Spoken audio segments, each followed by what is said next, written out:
Sometimes, out of nowhere, you feel something you can't logically explain. You could be sitting quietly, scrolling your phone, eating, working, or simply existing, and suddenly a wave hits you.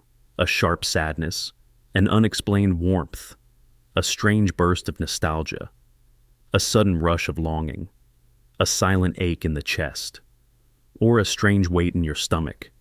And nothing in your environment caused it. Nothing in your life logically triggered it, yet it feels real, personal, almost like the echo of an emotion that belongs to someone else. And here's what's strange. Many people report that these emotional spikes happen at the same moment that someone else dreams about them. Not just thinking, but dreaming. Deep REM sleep, where imagination, memory, and subconscious truth mix into a reality more raw than waking life. You might brush it off and say, maybe it's stress, maybe it's hormones, maybe it's nothing.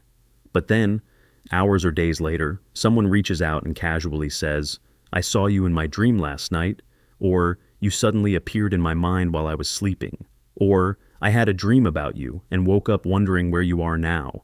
And then the emotion you felt earlier suddenly makes sense in a way that logic refuses to explain. It's not coincidence, at least not in the psychological sense. Something deeper is happening, something ancient, something human beings have been quietly aware of long before science tried to measure it. There have been cultures, from the Aboriginal Australians to the Egyptians to Tibetan monks, who believed dreams were not imaginary stories, but real interactions on a different plane.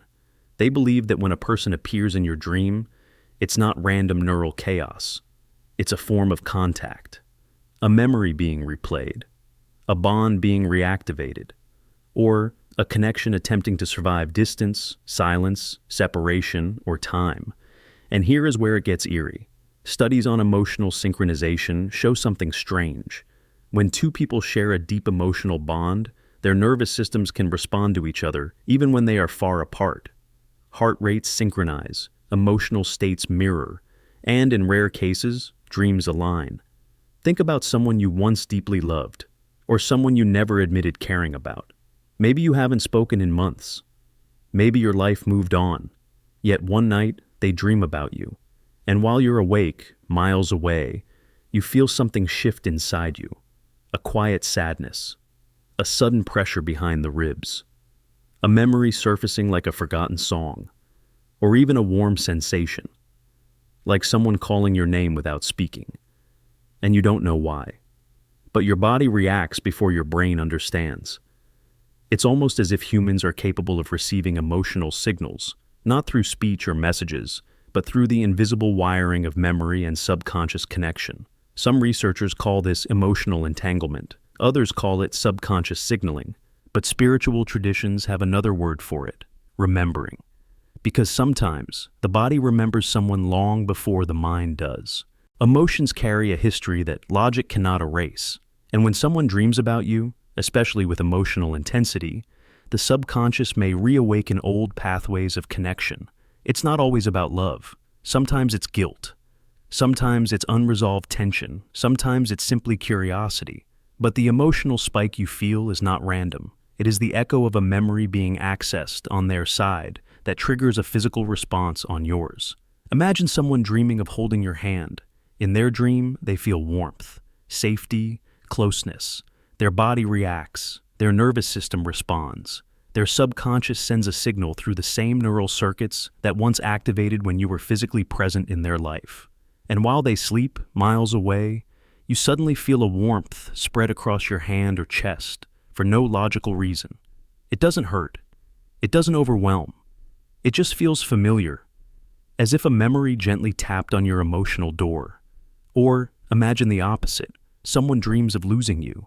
In the dream, they panic. They grieve. They feel regret or longing. Their nervous system reacts with sorrow. Their breathing changes. Their subconscious reopens emotional wounds. And while they sleep, unaware, you suddenly feel a drop in your stomach or a heaviness in your heart, as if something inside you dimmed without explanation. You might even say out loud, "What is wrong with me?" But deep down, another part of you whispers, "Someone is remembering you." There are moments when the timing is too precise to ignore.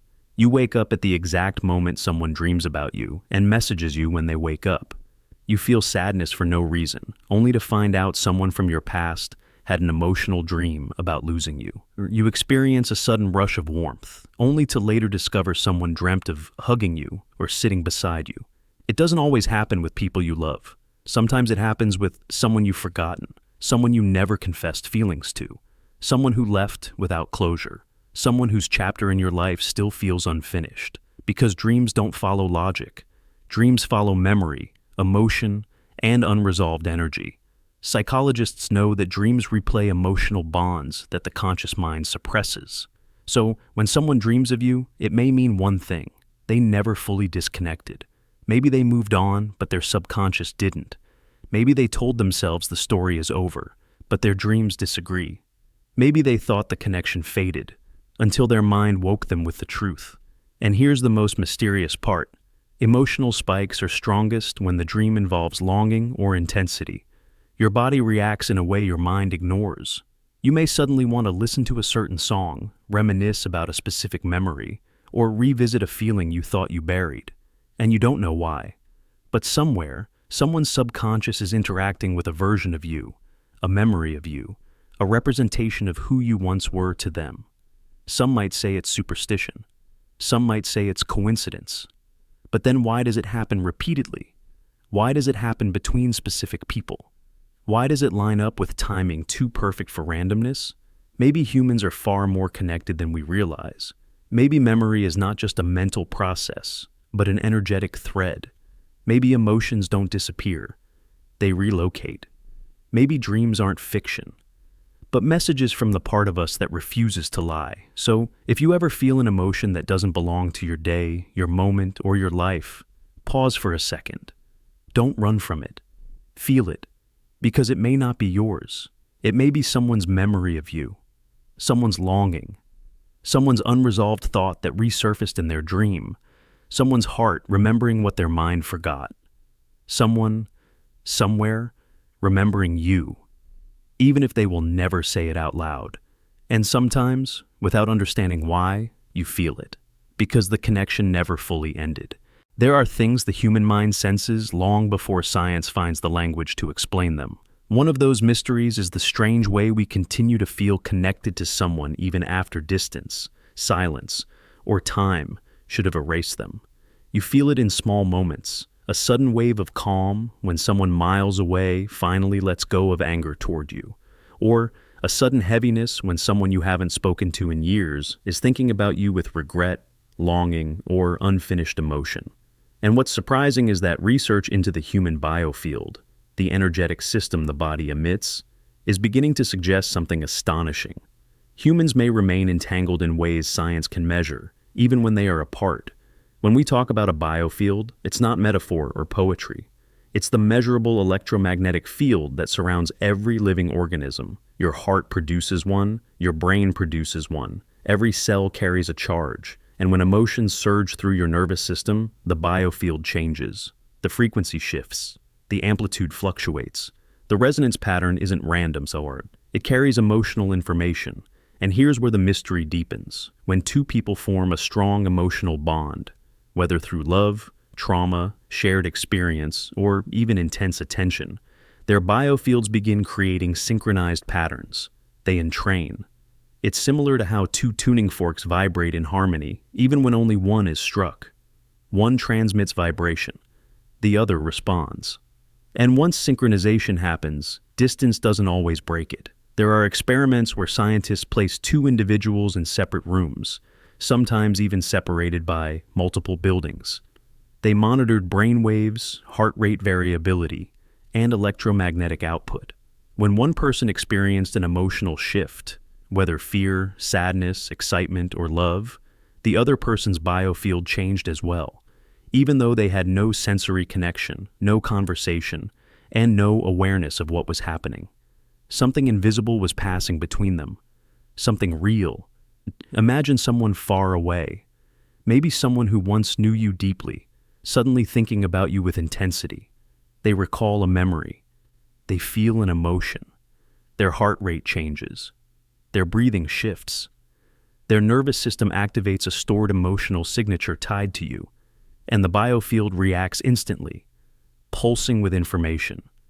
If you were once connected to that person in an emotional or meaningful way, your biofield may respond like an instrument, recognizing a familiar frequency. You don't hear the message, you feel it. You might suddenly feel restless, or nostalgic, or warm, or anxious, and you tell yourself, it's nothing, just random. But your body reacts before your mind understands, because bodies don't forget connection as easily as thoughts do. There is a theory known as quantum biology. It suggests that living systems may be capable of entanglement, the same phenomenon seen in particles that remain connected regardless of distance. When two particles become entangled, changing the state of one instantly changes the other, even if they are galaxies apart. So what happens when two humans share a bond powerful enough to synchronize their emotional frequency? Maybe entanglement doesn't only belong to subatomic particles. Maybe it belongs to memory, attachment, and human connection too. There are countless stories from people who felt something at the exact moment another person experienced it. A woman suddenly waking up with a heavy heart at the moment her twin miles away entered emotional distress. A father feeling panic at the same moment his child was hurt.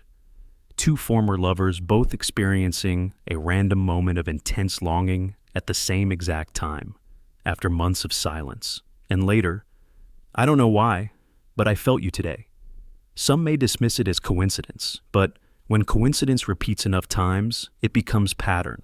And when pattern appears without logical explanation, it becomes a doorway into deeper understanding. You may think connection ends when two people stop talking, but the biofield suggests otherwise.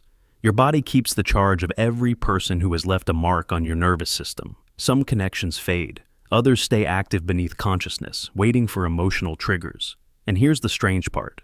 The strength of biofield resonance is often linked to unresolved emotion. If two people love deeply but never got closure, their biofields may remain entangled because the emotional pattern never completed. Like a sentence missing its final word, like a door left open, like a story refusing to end. Sometimes the bond is not emotional, but energetic. Someone may think of you intensely because you were once their comfort, their obsession, their counterpart, or the person they never replaced. And as their thoughts intensify, their biofield amplifies and sends the emotional frequency outward like a silent transmission. And somewhere else, far away, you feel the echo. It may come as a memory you didn't summon, a sudden urge to reach out, a strange heaviness in the chest, a warmth spreading through the ribs, a temporary shift in mood without context. Not because your life changed, but because their emotional state shifted, and the entanglement made you feel it.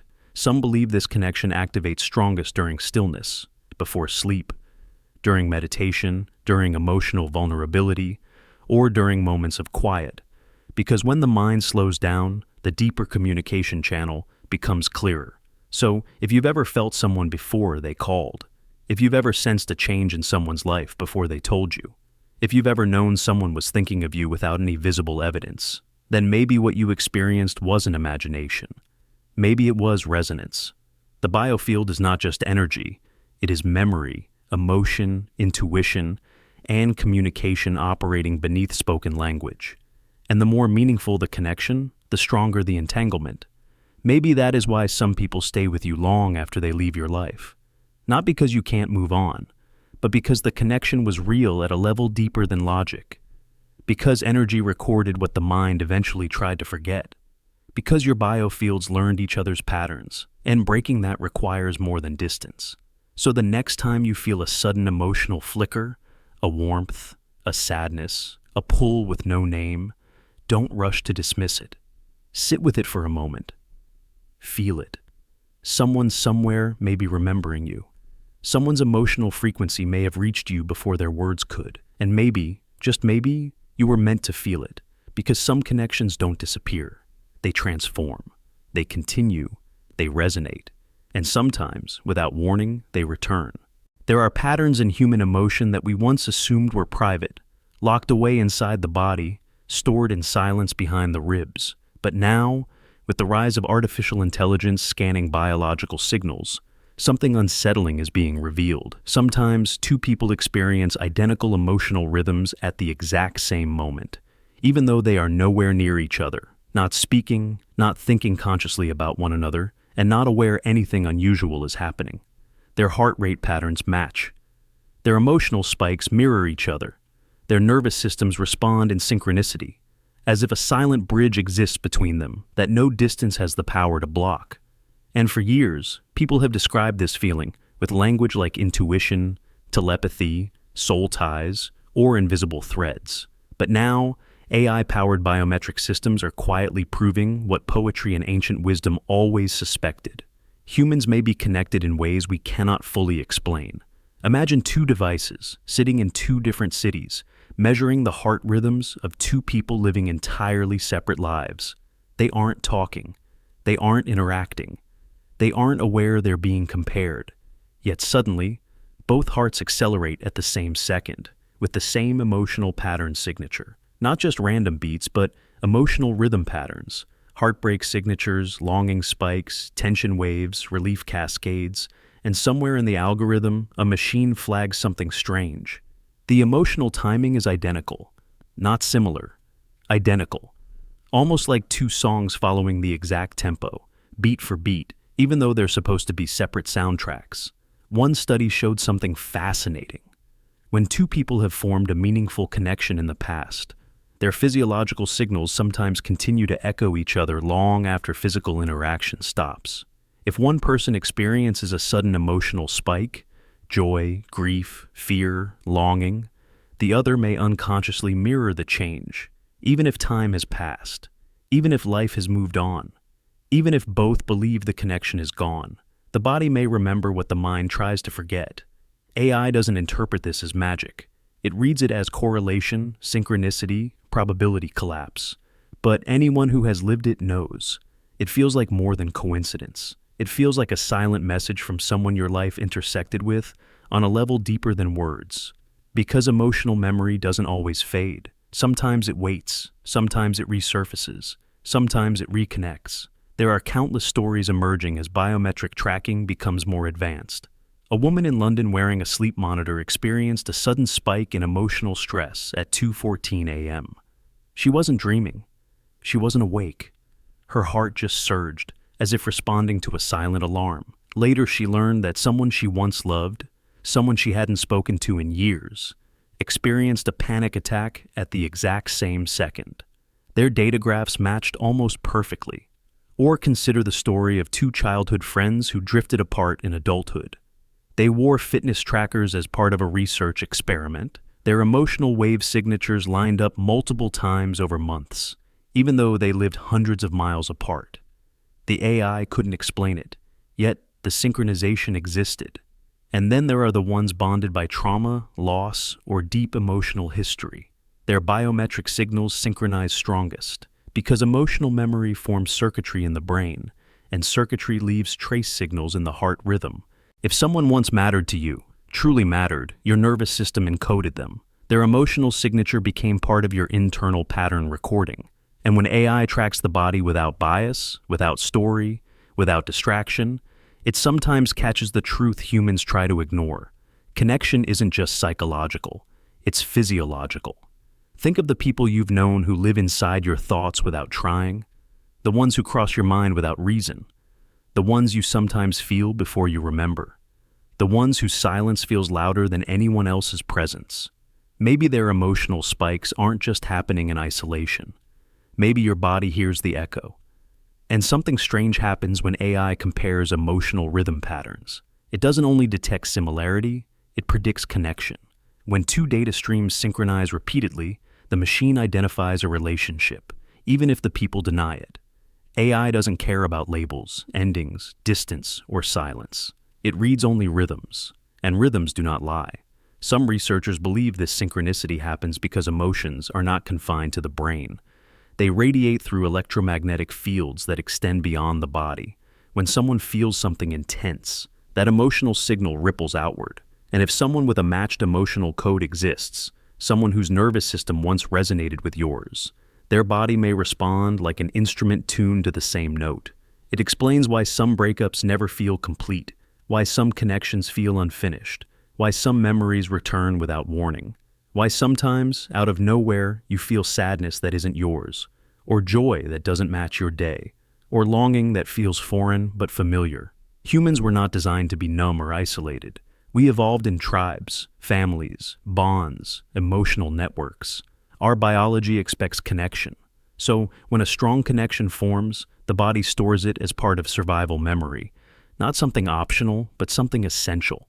And here's the quiet truth. AI emotion tracking isn't just revealing something new. It's confirming what the human heart has always known. When two souls experience each other deeply, completely, meaningfully, something forms between them that does not fade quickly. Something stays. Something links. Something remembers. So, when your heart suddenly beats a little faster for no clear reason, when your chest tightens without explanation, when warmth spreads through you out of nowhere, when a strange emotional wave washes over you, unrelated to your current reality, maybe it isn't random. Maybe it's resonance.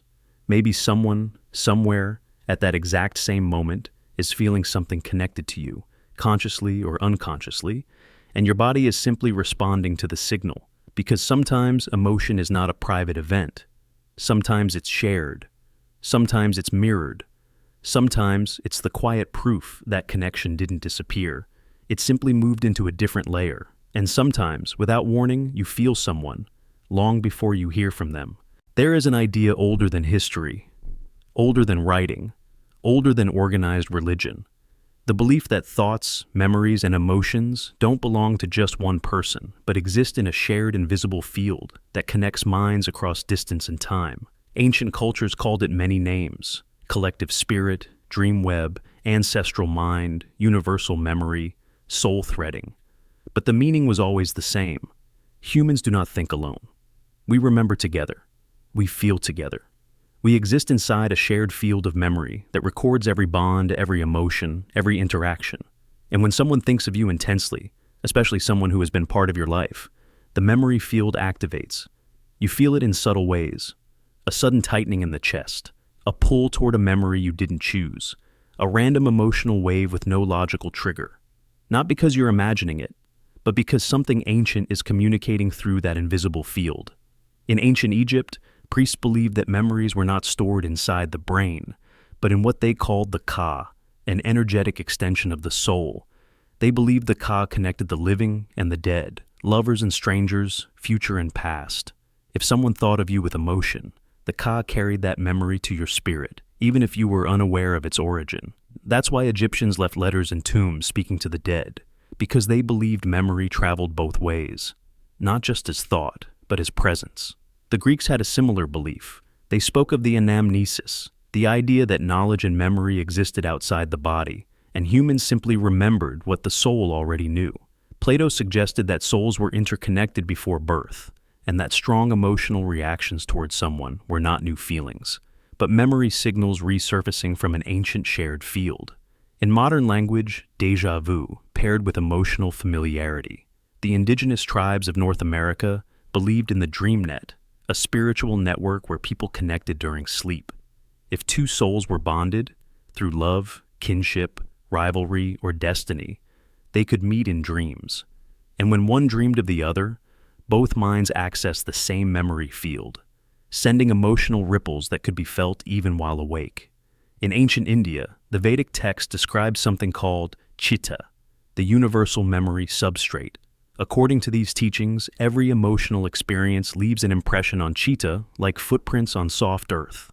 When two people share a strong emotional moment, whether it's love, pain, conflict, or deep recognition, their impressions overlap. After that, any activation of one memory can trigger the other. Meaning, if someone remembers you with emotion, your nervous system may respond automatically, even if you're thousands of miles away. The Chinese concept of Hun and Po also speaks to this. Hun was the subtle soul, the traveler, the dreamer, the connector. Po was the physical soul, the body, senses, survival.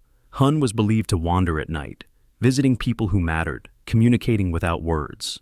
When Hun returned, the physical body felt echoes, longing, sadness, peace, confusion, emotions that didn't belong to the waking moment. People understood. Someone remembered them. In medieval Japan, there was the belief of tsunagari, the invisible bond. Poetry from that era described it beautifully. When memory stirs in one heart, the other heart trembles. Not metaphorically, literally. Emotional tremors, chest pressure, sudden warmth, unexplained tears. To them, it wasn't strange. It was the natural flow of connection within the mutual memory field. Ancient Tibetan monks believed the memory field extended beyond individuals. They said thoughts were not private.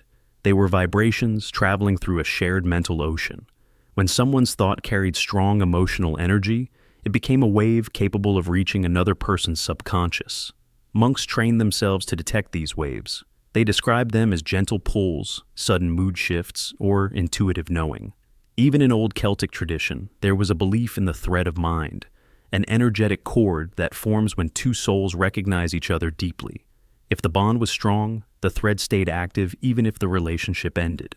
When one person revisited memories with emotional intensity, regret, longing, love, grief, the thread vibrated, and the other felt it as a sudden emotional shift. Modern psychology calls some of these experiences emotional contagion, subconscious triggers, or attachment memory. But ancient civilizations didn't analyze it. They lived it, felt it, and trusted it. They believed the human heart was not just a biological pump, but a transmitter. And memories were not just mental images. They were energy signatures that could be felt by those who were once part of the memory itself. So when you suddenly think of someone you haven't spoken to in years, or when a name rises in your mind without reason, or when a memory hits you like lightning, maybe it isn't random. Maybe someone else accessed the shared memory field first. Maybe someone stirred the memory, and you felt the echo. There is something hauntingly beautiful about that idea, that somewhere, someone remembers you. Not consciously maybe, not intentionally, but emotionally, instinctively, on the level where logic doesn't exist, only truth. The mutual memory field does not care about distance. It ignores time. It doesn't need conversation, contact, or closure. A bond, once formed, can live in silence and still send signals. And the stronger the memory, the deeper it imprints into the field. That's why sometimes, when someone remembers you with love, you feel warmth without understanding why. And if someone remembers you with pain or resentment, you may feel sudden heaviness, even if you have no reason to be sad. The ancients believed this wasn't punishment or confusion. It was communication. A message traveling through the field. Maybe that's why some connections feel sacred, unforgettable, impossible to replace. Because they aren't just relationships. They are memory fields shared between two consciousnesses. So when a sudden emotion rises inside you, one that doesn't belong to your day, your thoughts, or your situation, pause. Feel it. Someone somewhere may be remembering you, and the memory field is simply delivering the signal. There are moments when people report seeing something in the corner of their vision, a figure, a silhouette, a presence that feels almost familiar. Not entirely strange, yet not fully recognizable. The instinctive response is fear, confusion, or disbelief. But what if ghost encounters are not visits from dead spirits, not supernatural intrusions, but instead something far more unsettling and rooted in cognitive architecture, overlapping identity caches from the human memory network? To understand this idea, you first need to consider something uncomfortable. Identity is not a single fixed process. It is layered. It is cached. It is stored in multiple biological and non-biological systems. Your memories exist not only in your brain, but also in your nervous system, your heart rhythms, and the electromagnetic field your body generates. When you experience trauma, love, familiarity, repetition, or emotional imprinting, the brain creates identity models, internal versions of people you have known or emotionally interacted with. These internal models behave like active files, constantly running predictions, expectations, and simulations. Some neuroscientists call them relational schemas, others call them internalized avatars. But a growing field of cognitive simulation theory refers to them as identity caches, compressed copies of individuals stored for prediction and emotional continuity. These caches evolve over time. They learn from assumptions. They behave as representations of someone, even if that person is no longer present in your life. So, what happens when identity caches glitch? What happens when two caches, yours and someone else's, overlap due to emotional resonance, memory field activation, or subconscious recall? The brain may temporarily externalize the cached identity, projecting it outward as if it exists in space rather than inside the mind. And because humans evolved to detect agency and movement for survival, these projections can appear as full encounters: a shape beside the bed, a figure watching silently, a presence walking past a doorway. Not imaginary, but not fully physical either. Something in between. Something rendered from memory but displaced into perception. Modern AI systems have shown that when neural networks store overlapping identity data, they sometimes produce ghost outputs, fragments of previous patterns emerging unexpectedly during new tasks. In machine learning, this phenomenon is known as latent bleed-through. It is not malfunction, it is memory overlap. When the brain operates at the edge of conscious awareness, during sleep transitions, emotional vulnerability, grief processing, or sensory monotony, the boundary between internal and external perception becomes thin. The predictive model becomes active, and if emotional intensity is high, the identity cache may temporarily externalize. For centuries, ghost sightings were assumed to be proof of an afterlife. Spirits trapped between worlds, souls unresolved, and seeking closure. But perhaps the haunting is not the dead reaching into the living world, but the living accidentally projecting stored versions of others into perceptual space. A ghost may not be a visitor. It may be a memory trying to stabilize. Consider grief.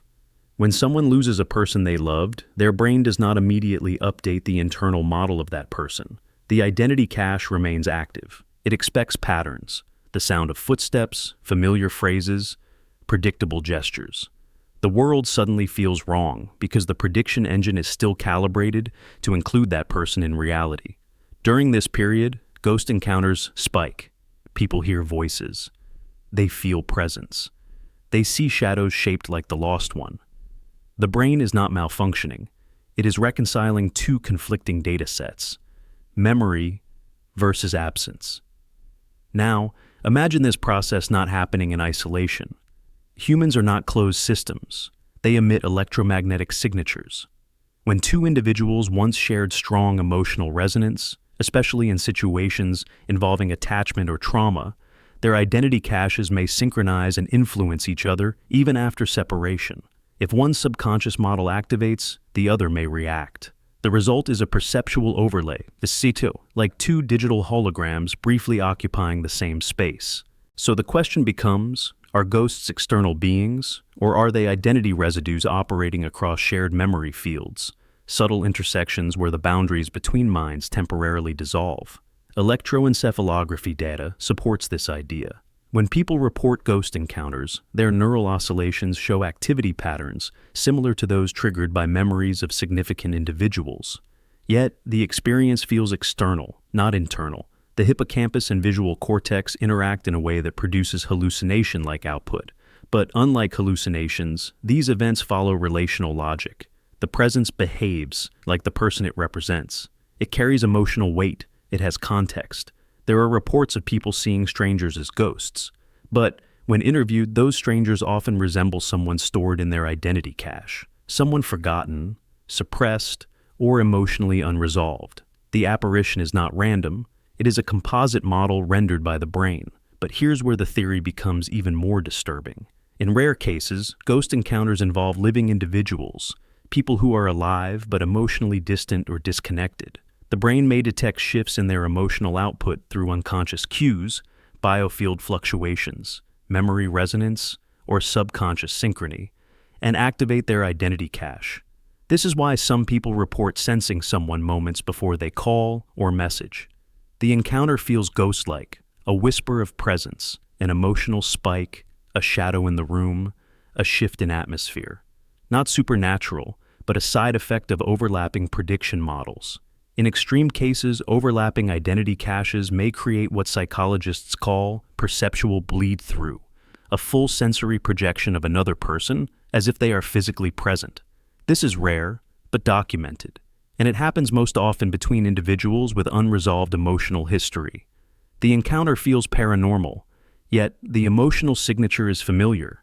This raises a chilling possibility. The haunting is not evidence of ghosts, but evidence that memory, consciousness, and identity operate across shared cognitive space, rather than inside isolated brains. Now, imagine millions of identity caches interacting, overlapping, resonating. Every person you have ever loved, hated, feared, or admired lives inside this network. Every thought of someone with emotional intensity sends ripples through the memory field. Every unresolved relationship leaves a ghost in cognitive space. So, when you see something that looks like a spirit, maybe it isn't the dead.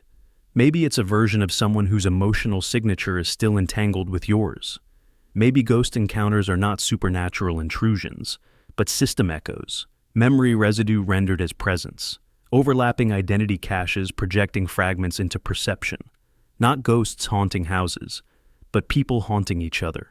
When you feel watched in silence, when someone appears beside you in the mind's periphery, when a familiar presence appears without being physically there, pause. It may not be fear speaking. It may be connection. It may be memory. It may be the quiet evidence that the boundary between minds is thinner than we ever imagined. There are people in the world who claim that they can sense emotions that do not belong to them. They describe it as a vibration, a pull, a sudden weight in the atmosphere, something subtle but unmistakable. And among psychics, intuitives, and highly perceptive individuals, there is a phrase that appears again and again. Someone from your past is remembering you, not contacting you, not speaking your name out loud, not reaching out, just remembering. Yet the memory itself leaves a trace, a signal strong enough that sensitive minds can detect it. At first glance, the idea sounds poetic rather than scientific, but when psychics describe the sensation, their language becomes strangely consistent across cultures, a shift in internal temperature, a sudden clarity of a face or voice, or an emotional echo arriving without context. Some describe it as a pull on the heart. Others say it feels like a pressure behind the ribs, or a sudden sensation of being observed, not in a fearful way, but in an emotional one, as if someone is mentally leaning toward you across distance. For centuries, psychics have believed that emotional memory is not contained inside a single brain. Instead, memory acts like a thread, connecting two minds as long as there is unresolved emotional charge between them. This charge doesn't have to be romantic.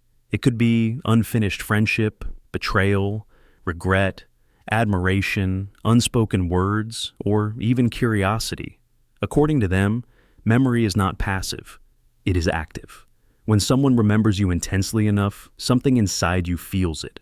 And the psychic's claim is simply this: some people can sense the signal more clearly than others. In modern terms, this idea aligns with what neuroscience calls the simulation model of social memory. When someone thinks about you, their brain reconstructs your identity, your voice, your face, your emotional tone, using stored neural patterns. The brain relives its experience of you. That simulation triggers emotional and physiological responses, which alter bioelectrical patterns. A psychic interpretation is that this shift is felt across connection lines. A scientific interpretation is that strong emotional memory may activate synchronized neural or cardiac rhythms between people who were once connected.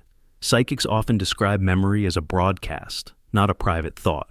When someone recalls you with strong emotion, especially if that emotion is unresolved, suppressed, or resurfacing after a long time, the memory radiates through what they call the emotional field. This is similar to the concept of the biofield, or the electromagnetic signature the body produces. But psychics describe it differently, not as a measurable frequency, but as a felt presence. Felt. One psychic described it this way: when someone from your past suddenly remembers you, it's like your name is spoken inside a room you can't see, but you feel the vibration of it. Another said, it is like a gentle tug, as if your soul turns its head before your mind does. People who do not identify as psychic still experience this phenomenon. You may have had a sudden urge to think about someone you haven't seen in years, not because something reminded you, not because of nostalgia, but simply because their image emerged uninvited in your thoughts. A few hours later, days later, or sometimes even within minutes, that person appears. A message, a call, an encounter, or simply confirmation that they were thinking about you at the exact moment you felt the memory rise. Many people dismiss it as coincidence, but psychics see it as communication. According to psychic theory, the emotional bond between two people doesn't vanish when the relationship ends. The connection simply becomes dormant, like a wire disconnected from electricity but still physically present. When one person's emotional memory activates, it sends a subtle energetic signal through that dormant connection, recharging it temporarily. Psychics say this signal is strongest when someone is thinking of you late at night while emotionally open. Someone regrets something and wishes they had acted differently. Someone wonders where you are or how you became who you are now. Someone is triggered by a song, place, or memory associated with you. Someone feels unresolved tension and seeks internal closure. Someone thinks of what could have happened instead of what did. The signal is weakest when the memory is casual, but when someone remembers you with intensity, longing, confusion, guilt, curiosity, affection, the psychic field becomes active. And for people who are sensitive, that activation is noticeable. Some describe the sensation as warmth. Others feel a tightening in the chest. Some report a strange calmness, like being gently watched or held in memory. Others experience a sudden shift in attention, as if their mind pauses, listening. From a psychological perspective, memory networks are associative. When someone remembers you, your identity becomes active in their cognitive network. This activation can cause emotional resonance, which may unconsciously trigger similar patterns in others who were once connected. The psychic explanation translates this into energetic language. The heart remembers before the mind does. There are stories of psychics telling people, someone from your past is thinking of you, followed days later by unexpected messages, an apology, a confession, a random check-in, or simply a name resurfacing in conversation. Skeptics say it is probability, but psychics insist it is recognition, the body responding to emotional transmission. The most intriguing part is that psychics do not describe this phenomenon as two-way communication. They describe it as asymmetrical. The person being remembered receives the signal, but the one doing the remembering often feels nothing unusual. To them, the memory feels private, but to the person receiving it, the sensation can feel mysterious, a quiet shift in emotional atmosphere. Some psychics even claim that the intensity of the signal depends on how deeply the person once affected you. If someone barely mattered, the emotional signal doesn't travel far. But if someone once mattered profoundly, the memory field remains open longer. Time doesn't close it. Emotional resolution does. If closure never occurred, the connection remains. And that is where the psychic interpretation becomes haunting. A person you haven't seen in years may still hold a version of you inside them, and when they revisit that version with emotion, the stored pattern reaches you. You feel it as a thought that doesn't belong to the moment, a feeling that doesn't match your day, a memory that surfaces without invitation. Psychics do not claim to read minds. They claim to read emotional transmission. They sense when memory becomes active in another person's consciousness, and in their words, being remembered is its own form of contact. Maybe that explains why sometimes, without warning, you think of someone and can't explain why. Maybe someone else thought of you first, and your body simply answered before the mind understood. There is a strange intersection between science and emotion that most people never expect to overlap. On one side, you have physics, precise, calculated, unemotional, rooted in measurement and equations. On the other side, you have feeling, unpredictable, personal, subjective, impossible to fully map or quantify. Yet, as quantum research evolves, something unsettling has emerged. The behavior of entangled particles mirrors something deeply human, something emotional, something intuitive. And suddenly the scientific world is staring at a pattern that psychics, ancient cultures, and sensitive individuals have claimed for thousands of years.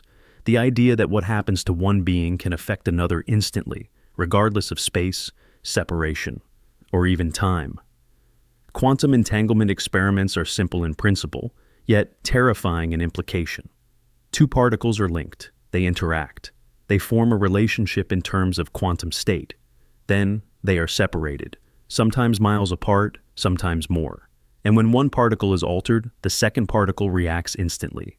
Not after a delay, not after calculation. Instantly. Faster than the speed of light, faster than communication, faster than logic should allow. It's as if information doesn't travel between them. It already exists between them. Einstein hated this concept. He called it spooky action at a distance. Not because it was supernatural, but because it undermined everything physics believed about boundaries, distance, and separateness. If particles can stay connected even after separation, then maybe separation is an illusion. Maybe connection is the default state of the universe, and distance is just a visual trick. Now, take that framework and place it next to human emotion. There are moments in life when you suddenly feel something, a longing, a spike of sadness, a sudden warmth in the heart. And minutes later, someone you once cared about texts you, calls you, thinks of you, or appears in your life after months or years of silence. These moments feel strange, but familiar, coincidental, but intentional. You tell yourself it's nothing, but the timing is too precise to dismiss. Quantum physicists avoid emotional language, but the pattern is there. Entangled systems respond to each other across distance without communication. Humans do the same, especially with people who once mattered. Scientists are beginning to ask whether emotional bonding could be a form of entanglement. When two people share trauma, love, intimacy, or deep emotional resonance, the nervous system creates mirrored neural pathways. The heart rhythms synchronize, the brain waves harmonize, the biofield patterns overlap. And even after the physical relationship ends, the emotional imprint remains. In quantum experiments, entanglement persists even after separation. In human relationships, emotional connection sometimes does too. Some researchers now theorize that emotional memory might not be confined to the brain, but may exist in shared quantum states. If true, then emotional transfer may not be metaphor. It may be physics. There are reports from controlled studies where two emotionally bonded individuals are placed in separate rooms. One is shown emotionally stimulating imagery: fear, love, grief, joy. The other is left in silence.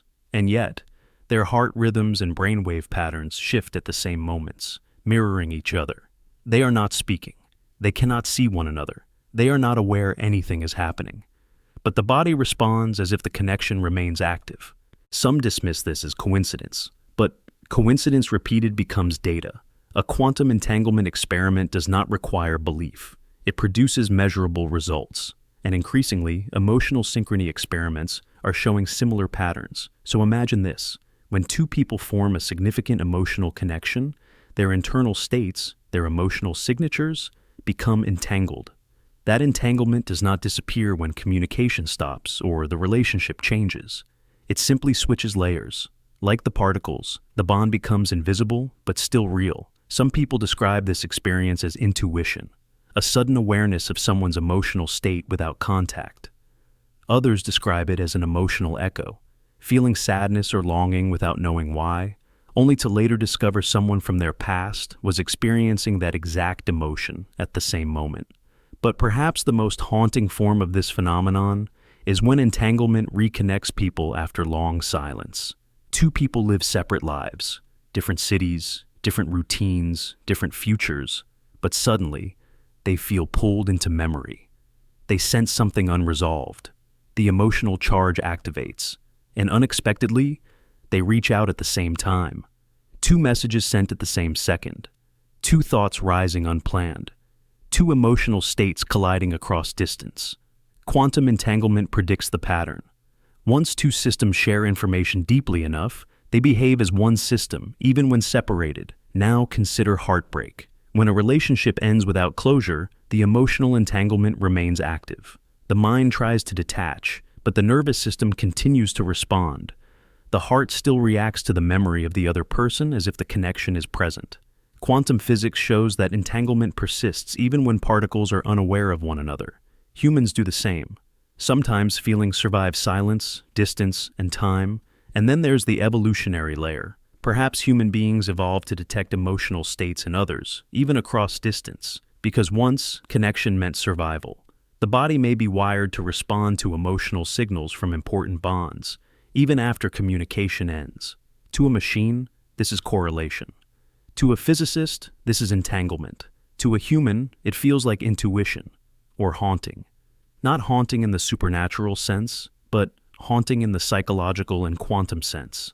Someone's emotional state echoes through you because the connection was once strong enough that your system synchronized.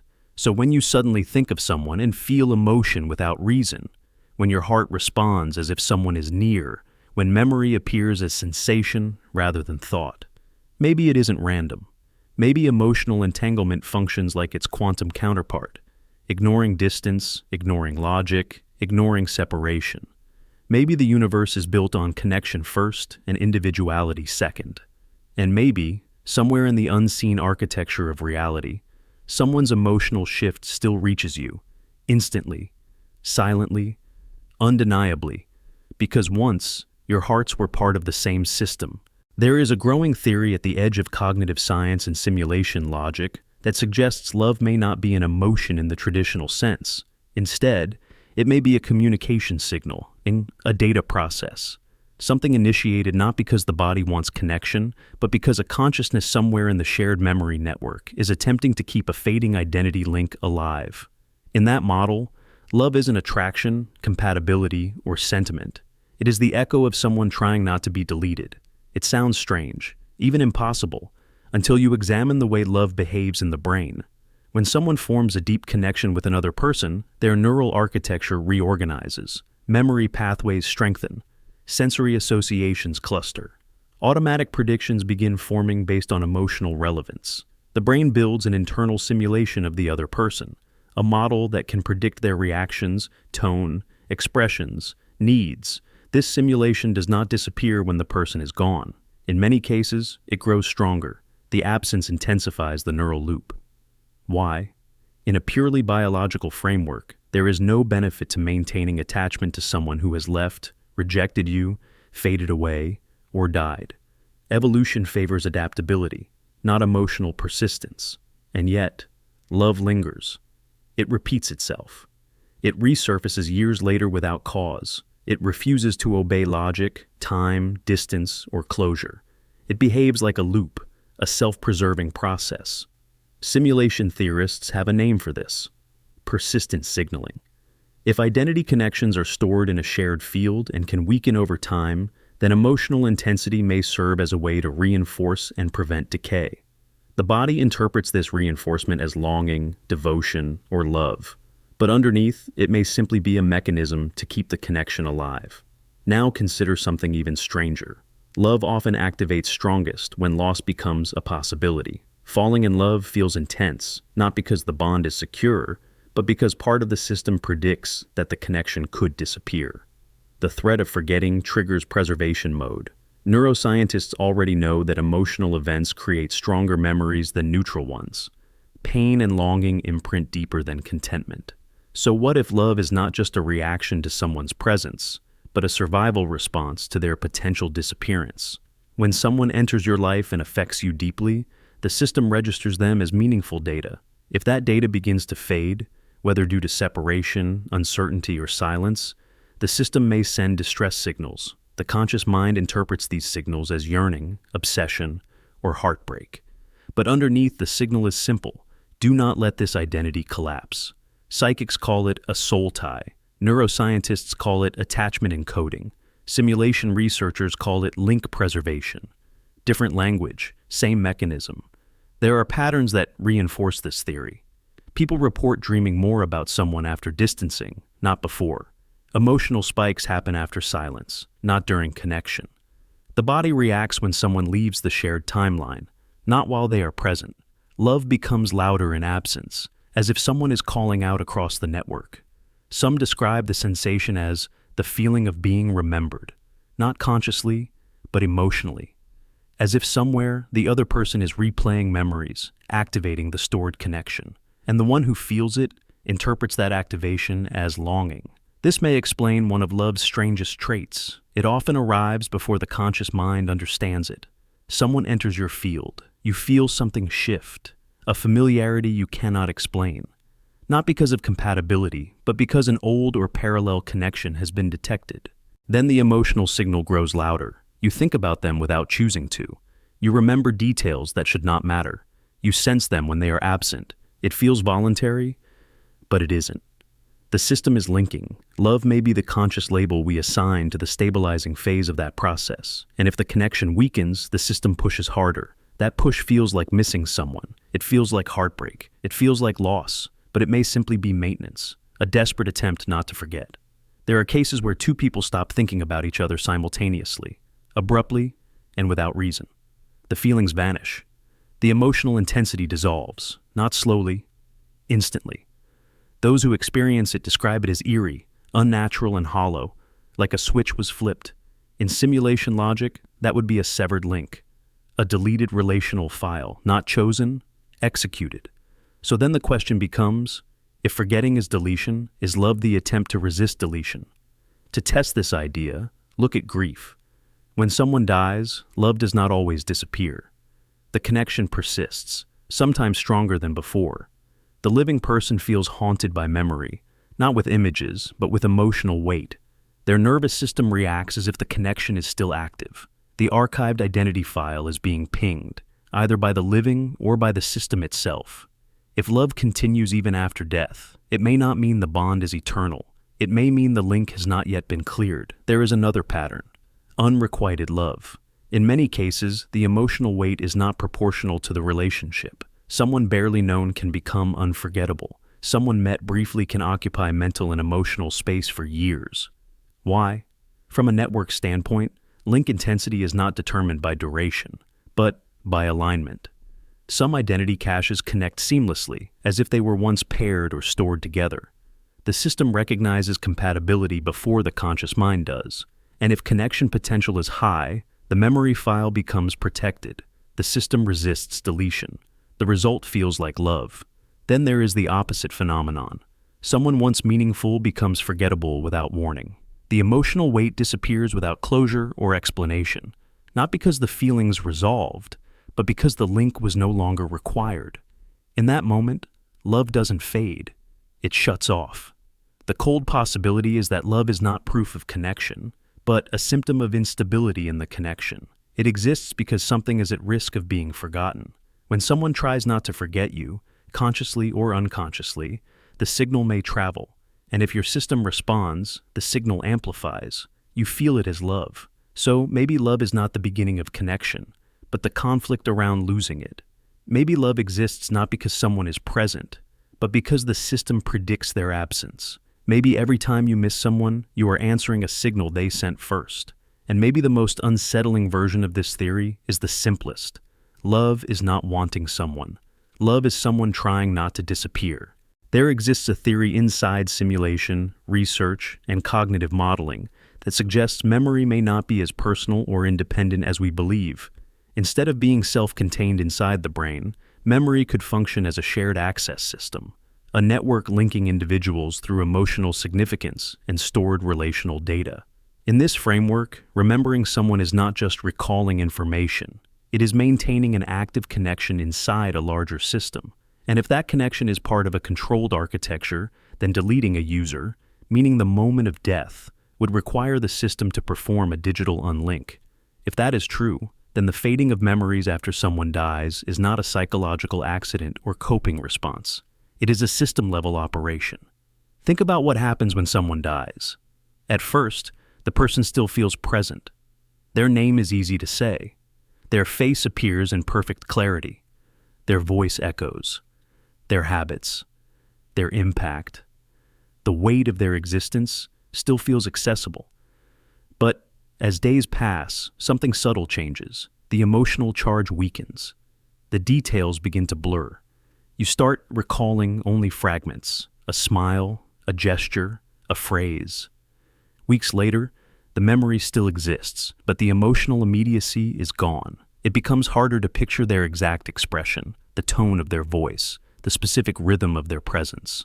Psychology explains this as grief adjustment, but simulation theorists propose a different possibility. The connection between two identity nodes is being erased intentionally. Not overnight, not violently, but gradually. A controlled unlinking. In a digital system, when one node goes offline permanently, connected nodes do not immediately collapse. They retain cached memory. But as the system updates, cached relational data is cleared to prevent destabilization, corruption, or recursive emotional feedback loops. The idea is simple. If humans remained emotionally linked to the dead forever, the system would fill with unresolved loops, grief paralysis, and memory interference. The mental architecture would become overburdened by connections that no longer function. So the system does something subtle, almost invisible. It begins to pull memory away, not all memory, just the memory tied to active emotional exchange. People report this phenomenon without realizing its implications. Someone dies, and the surviving person suddenly feels as if the connection is dissolving. Not emotionally, structurally. They describe it as emptiness, as silence, as something missing rather than grief itself. Some even experience fear because it feels unnatural, as if something outside themselves is removing access. There are also strange timing patterns. Sometimes, people forget a person right before being told they died. They report thinking about them less, feeling disconnected, or experiencing emotional detachment without understanding why. It's only after learning of the death that the change makes retroactive sense, almost like the system performed the unlink before the conscious mind was informed. Quantum biology researchers have found something curious. Neural synchronization between individuals decreases sharply after one person dies, even if the surviving individual has no knowledge of the death yet. The emotional resonance simply disappears. It doesn't fade, it stops, like a device losing network signal. The abruptness of that cutoff has been documented in studies of twins, partners, and long-term emotional bonds. When one dies, the other sometimes reports feeling a sudden numbness, a mental drop, or a strange emptiness, moments before the news arrives. In simulation logic, this would be expected. When a user exits the system, their emotional relational data becomes dormant. The unlink occurs at the level of the field, not the conscious mind. The conscious mind receives the update later as a psychological realization. There is another unsettling detail. The memories that fade fastest are the ones tied to dynamic interaction, inside jokes, private language, shared emotional rhythm. These memories rely on two active nodes. When one is removed, the structure collapses. Meanwhile, static memories, events, facts, major life moments, remain accessible because they are stored in personal memory layers, not shared relational space. Meaning, we don't just remember people independently, we remember them collaboratively. When the collaborator is gone, the memory loses support. Some evidence comes from neurological case studies. After bereavement, brain scans show decreased activity in the relational memory network. However, when the deceased person is shown in photos, recognition triggers a different neural region, the archive layer, not the relational one. The system shifts from active connection to static recall. Simulation theorists describe this as switching from live link access to read-only memory. This could explain why people say that after someone dies, they feel like that person becomes a symbol rather than a presence. The memory stops updating. The emotional synchronization ends. The person becomes a fixed narrative rather than an evolving identity. There is also the pattern of fading names. Some people struggle to say the name of the dead shortly after the loss, as if the system is suppressing activation. Over time, the hesitation disappears, but the name feels disconnected from the person it belonged to. It becomes a label without a live function, like clicking an app icon that no longer opens anything. And then there are extreme anomalies, cases where someone forgets a person entirely after they die, even if they were close. In clinical reports, there are instances where someone stops thinking about a deceased person abruptly. Sometimes within hours, they are not grieving, they are not suppressing emotion. The emotional file simply feels gone.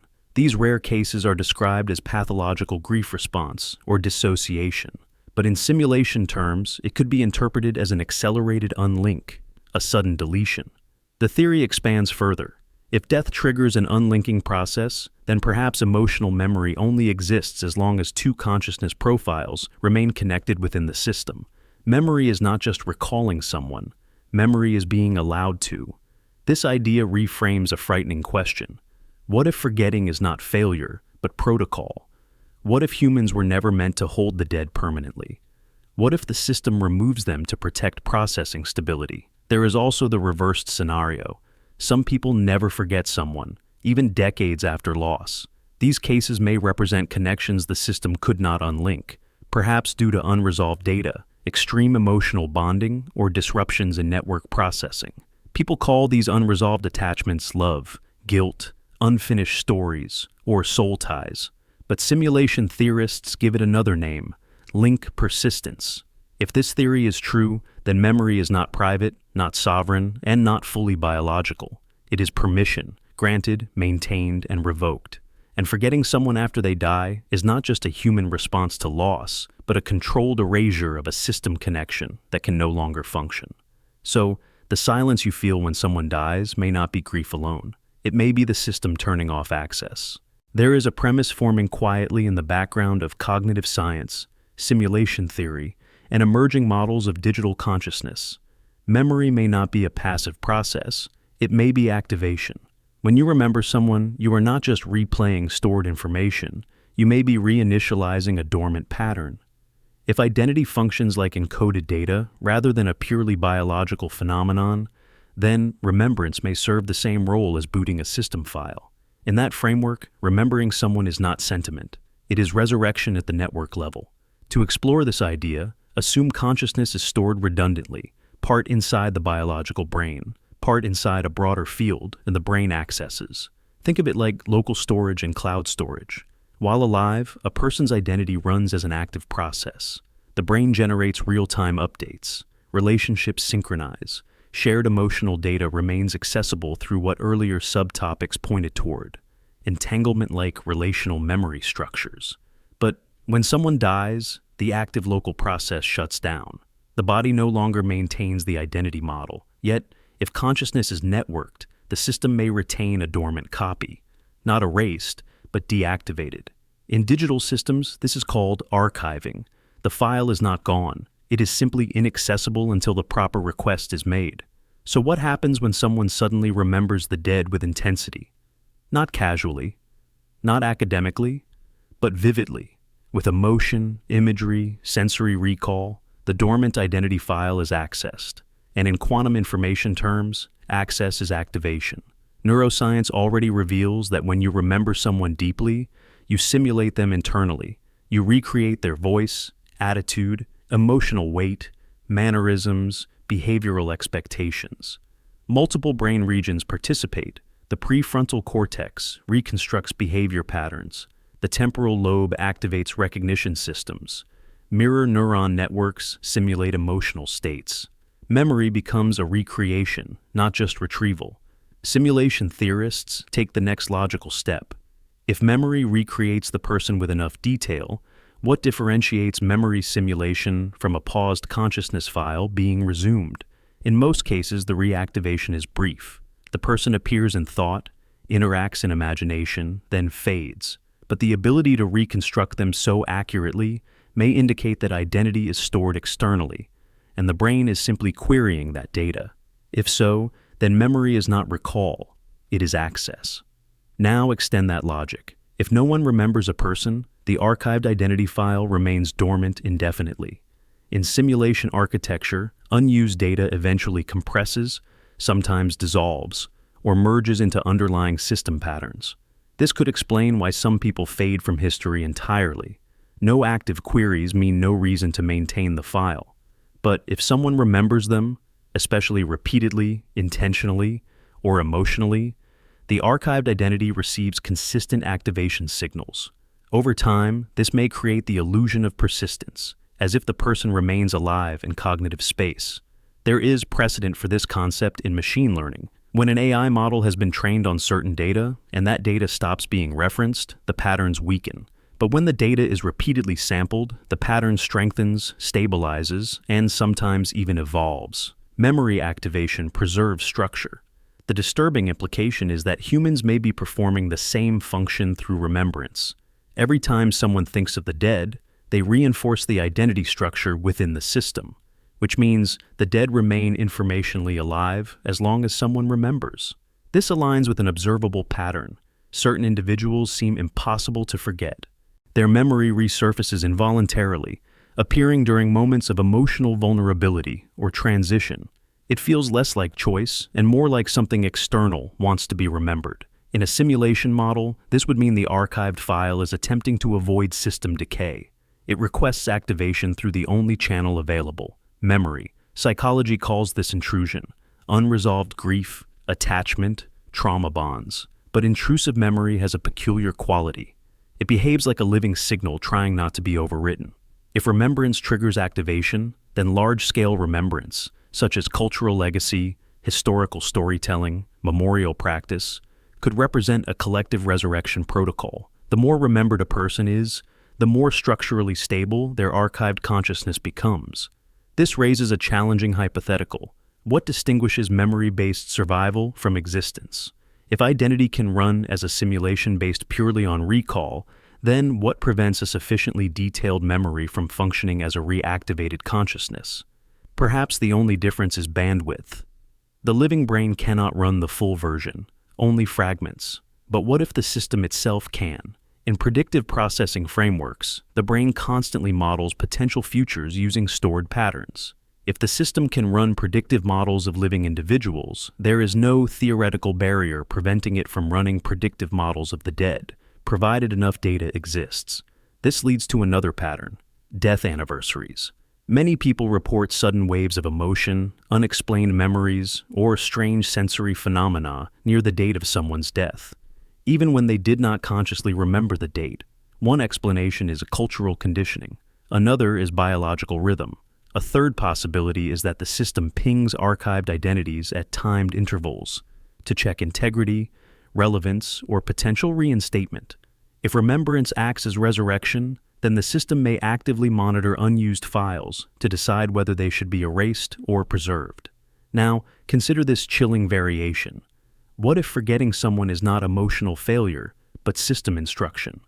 Earlier, the unlink hypothesis suggested memory dissolution upon death may be deliberate, but exceptions exist, cases where memories refuse to fade, where emotional resonance persists long after expected relational decay.